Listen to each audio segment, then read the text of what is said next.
A major medical breakthrough when it comes to the coronavirus pandemic, plus the president's refusal to concede the election escalates, and 2020 keeps on going. We've now officially hit the most named storms for a hurricane season. Here's what you need to know.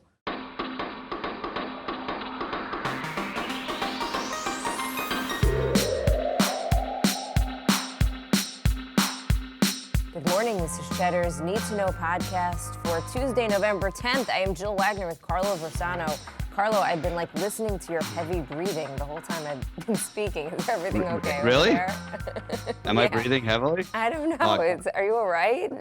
Yeah, I didn't even notice. Jill, I was just going to say, are you enjoying this little Indian summer we're having here in the Northeast before the worst winter ever? I took a nap yesterday while my daughter was napping in the afternoon outside in my backyard in the sun. Ooh, and it was glorious, every minute of it. I did it yesterday, and I also did it on Sunday. And if I can, I'm going to try and do it again today. I'm with you there. Why not? This is probably the last nice day we're going to have for a while, so go for it. All right, let's start this podcast with something other than politics, shall we? We've got two positive pieces of medical news when it comes to the fight against COVID. Pfizer and BioNTech's COVID-19 vaccine appears to be 90% effective. This is according to early findings released from the clinical trials that are currently underway. So that level of efficacy would be stunning if it held, according to public health experts, many of whom were hoping for something even just 50% effective, 70% was seemed as great. The vaccine would be similar, a vaccine with 90% efficacy would be similar to that of measles, smallpox, chickenpox, far better than the flu shots that are sometimes 30 to 60% effective any given year. The results, though, not conclusive. Trials are going to continue. And a couple of things that make this vaccine a little bit more difficult. It requires cold storage transportation. So just that makes the distribution a little bit tougher. And also a booster shot. So that means you need two of them. You get one shot, and then 21 days later you get a second. Needless to say, though, this is very, very good and promising news. Is it 21 days? Because that was one of the big outstanding questions I had. Did they say it was 3 weeks between shots? That's the reporting that I heard, yeah. Okay, good. Because I was wondering what that was going to be. But look, great news, and we needed this, Jill. I think it's also notable, and I'm not like a scientist, but the technology they're using is mRNA for this vaccine, which is the same technology that the company Moderna is using for theirs. So the best case scenario here, and Dr. Fauci has said this supposes that these other mRNA vaccines might also be this effective. So the best case scenario would be you'd have two of these vaccines that are both highly effective, and maybe they'd come out around the same time, which would help with the distribution issue that you mentioned, right? Because there would just be more vaccine available. There's never been an mRNA vaccine. So if this technology proves to be successful, this is just a huge watershed moment in immunology that we're living through right now. Just a massive medical breakthrough. I mean, the Pfizer chief said on TV yesterday, and obviously take whatever it's his job to pump up his own product, but he said this is probably the biggest medical breakthrough in 100 years, and it very well could be. We're talking about soup to nuts, this thing, being ready potentially in under a year, which would be just unbelievable. But anyway, the point to think about when you hear the word mRNA, it basically means that they're able to now make vaccines much quicker than before because they're essentially just editing pieces of a protein, right? So it's just they don't have to basically start from scratch. So if there's another coronavirus down the line, for instance, they may be able to use a vaccine like this and just tweak it for something like that. Okay, so a couple of questions, though, that remain. It's not clear what the long-term side effects are. So they're going to continue, Pfizer and BioNTech are going to continue to look at everybody who got the vaccine in these trials to make sure that down the road there's no long-term effects. Again, This is totally new technology. It's a new way of making a vaccine. Andy Slavic, health official under Obama, who I sometimes quote. So he had a really long Twitter feed about this where he basically he talked all about, a Twitter thread about it. And he said he asked all of the experts that he could, including some who are just very skeptical always. And he said to a person, they said, this is a game changer. Up until now, he said, until today, yesterday, they knew that a vaccine could create antibodies, but not that those antibodies would necessarily be preventing the virus and preventing disease. So they all feel we crossed an important bridge today. One person that he spoke to said that on a scale of 1 to 10, it is a 12. So that's how big of a game changer they think it is. A couple of other questions, though. Can it work on kids or pregnant women? They didn't really test it on children. Also, on the political front, because Mike Pence basically came out and took credit for it. Then there's the question of timing, that this came out a few days after the election. And, was this part of Operation Warp Speed? The answer is no. This company actually decided they were not going to take any sort of taxpayer money to develop this vaccine, in part because they just said, we don't want the red tape, we don't want the bureaucracy, we want the scientists to do their thing. However, the other side of it is that the U.S. government did say that they would buy it, right? They guaranteed that they would spend about $1 billion buying about 100 million doses of the vaccine if it were to prove effective. So it's kind of a yes or no answer, but no, this was not, they did not take taxpayer money as part of Operation Warp Speed to develop this vaccine. It's also just an amazing, sorry, Jill, no, go ahead. No, I was going to move on, so. No, I was just going to say, it's also an amazing example of international cooperation, right? Because it's Pfizer, obviously in the U.S., but BioNTech is a German biotech company, and they got R&D money from their government.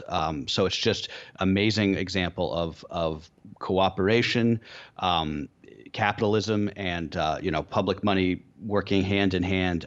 So yeah, let's just hope. The other thing, very briefly, I just wanted to note this is coming this news is coming via press release from Pfizer. So you always have to be a little bit cognizant when you hear medical news. It's not coming from a peer-reviewed journal.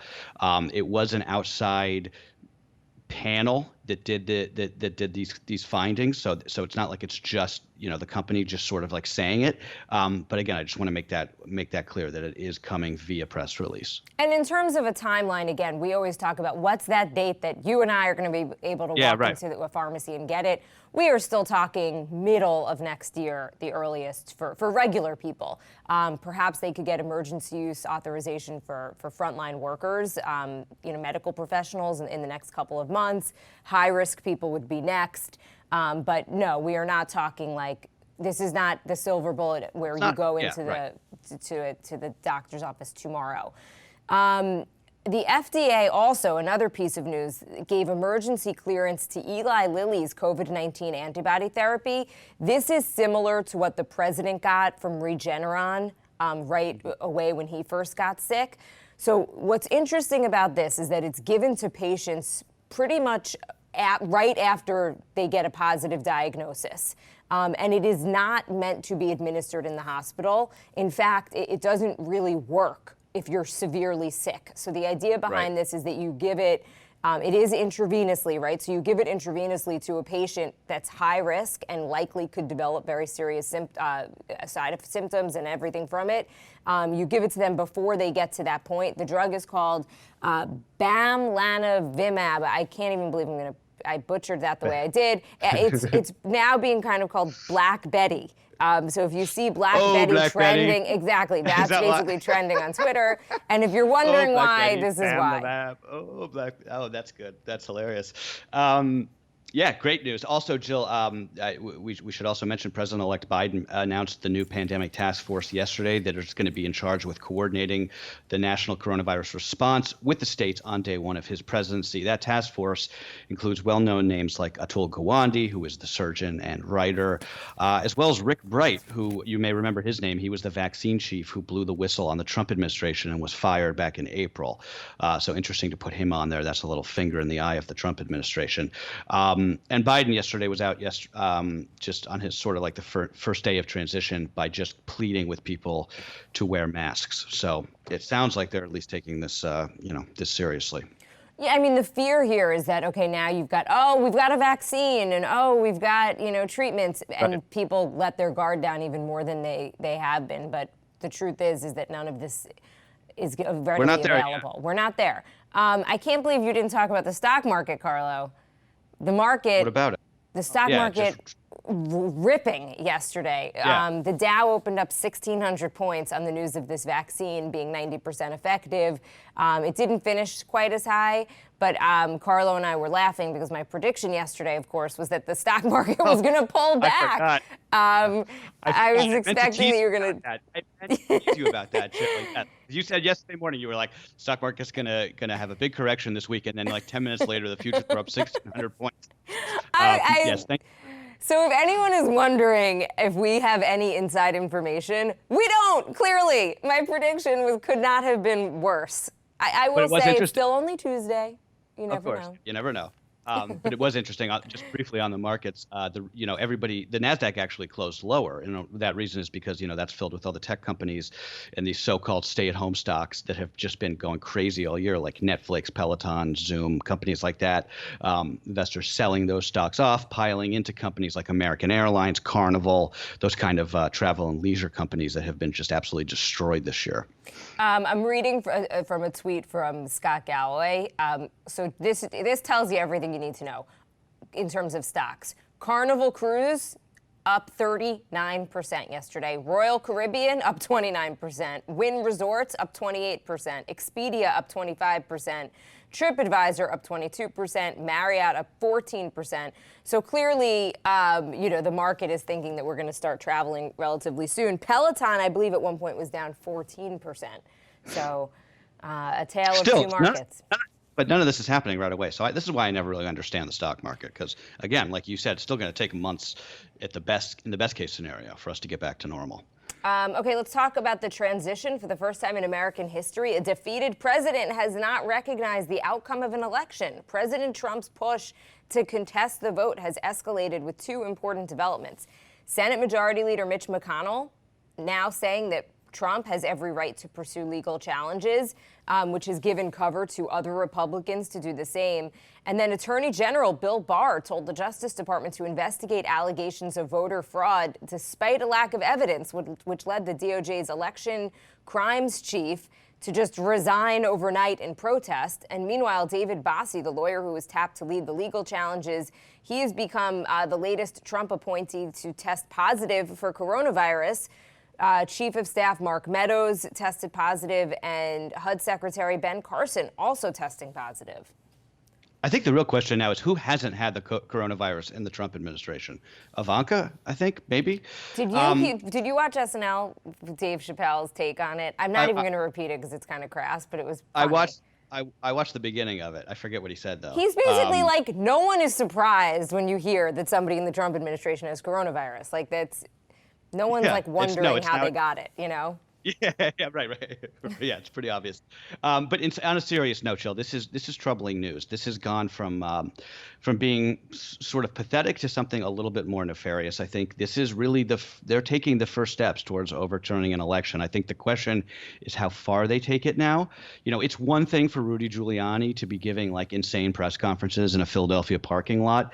It's another when the actual levers of power in America are now moving, in concert with this stuff. Now, we have to say this again. There's no evidence of voting irregularities anywhere. There's these lawsuits that have been filed so far by the Trump campaign, and I've read them. They do not even show any alleged evidence. They're all they make these like very strange, points about the rules not being followed or something, but they are not even showing any evidence.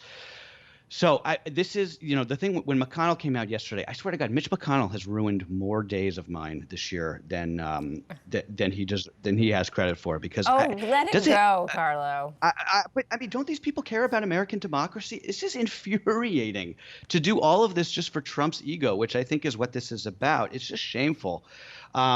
Politically, I think what McConnell is up to is I think he's making this play that he needs the base to be fired up in Georgia for these two special elections in January. Case in point there, the two Republican senators in Georgia put out a joint statement yesterday calling for the Republican Secretary of State in Georgia to be fired. He just said no, that's not happening, by the way. But the problem with this tactic is you can't say that you need the Republicans to keep the Senate because it's a check against Biden while also pretending that Trump was reelected. It doesn't make sense. It's like he thinks that the GOP base is like dumber than rocks. It's mind-boggling to me. Most political watchers think that it's all about these runoff elections, that's why McConnell is doing what he's doing, keeping people fired up. But, you know, what are you doing to the country? There's something more important. Yeah, there's something more important than that. Even, by the way, Neil Cavuto on Fox yesterday, Kayleigh McEnany was out, the press secretary, but in her capacity as a campaign supporter, she came out talking about election fraud and all of the bad things that just how the election was stolen and fraudulent. He actually made the decision to cut away from it and I don't know if you saw this, and he came on and said, I'm sorry, like these accusations are shocking and not at this point backed by evidence. So if they find evidence of it, we'll play it and we'll tell you about it, but we can't, in good conscience keep running this. And that's Fox News. Well, it's what's happening at Fox right now is fascinating. That'll be a great magazine piece or book one of these days, because they're trying to sort of figure out what their post-Trump play is, and sort of like they got half their team that's still kind of giving air to this, and the other half, like Neil Cavuto, saying, we're going to try and pivot, I think, to being a little bit more responsible. So that's an interesting point, Jill. But oh yeah, I don't know. All right, we're gonna do one more quick piece of politics. President Trump also fired the Defense Secretary Mark Esper by tweet. There's speculation that the FBI and CIA directors are going to be the next to go, which would create a power vacuum in the national security bureaucracy at a really volatile moment between administrations. Trump had reportedly wanted to fire Esper ever since he broke with the president on sending active troops to put down peaceful protests outside the White House back in June. Trump likes to fire people, so it sort of makes sense that he's going to get a few last firings in before he leaves. That's the best case scenario here. The other scenario, which would be worse, is that this is like a specifically, this is basically a decapitation attack against the national security apparatus happening at literally the worst possible moment in this transition. So I don't know. I mean, I think it's safe to ask if there's something else at play here. The guy is still commander in chief for another 2+ months, which means he has all the trappings of being able to do whatever he wants to do in terms of, foreign entanglements. So it's a little bit worrisome. And you're not the only one saying this. This isn't like some rogue conspiracy theory. A lot of people are asking because he didn't replace Esper with like his undersecretary, or somebody else who's just kind of in the line to move up. He replaced him with, the name escapes me, but the speculation is, what is he up to? Was this more than just, hey, I want to fire this guy because he, came out against me? And people had been saying to Trump, you have to wait until after the election to fire him. So again, a lot of thinking that this is just the first of many that are coming.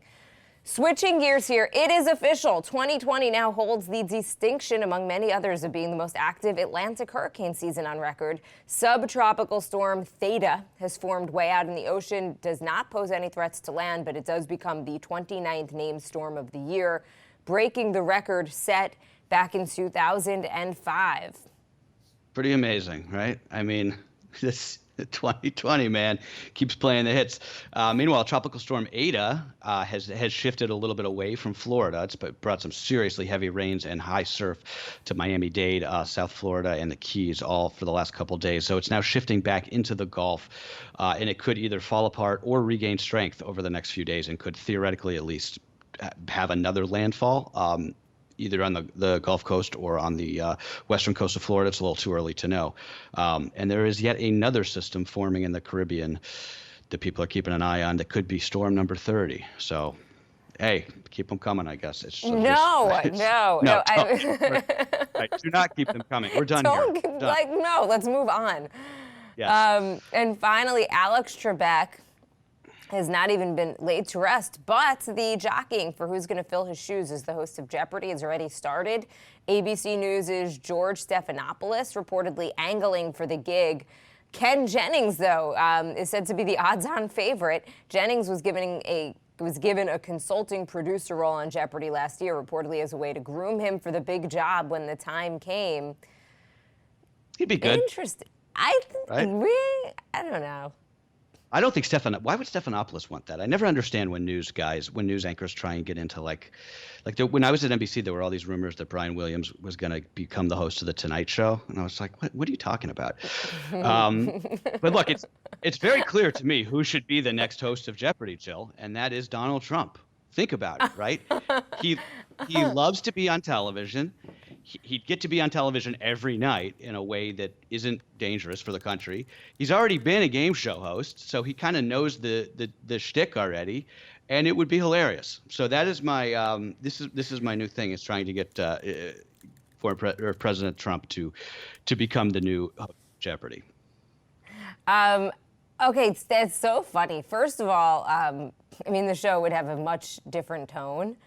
Yeah. But Brian Williams, there's something more. He's actually super funny, and I think that he tried out for either the hosting gig. I don't want to misspeak, but I remember this from when I was a page back in the day at NBC. Like, there was some sort of weird trivia with him that he originally wanted a career in comedy, actually.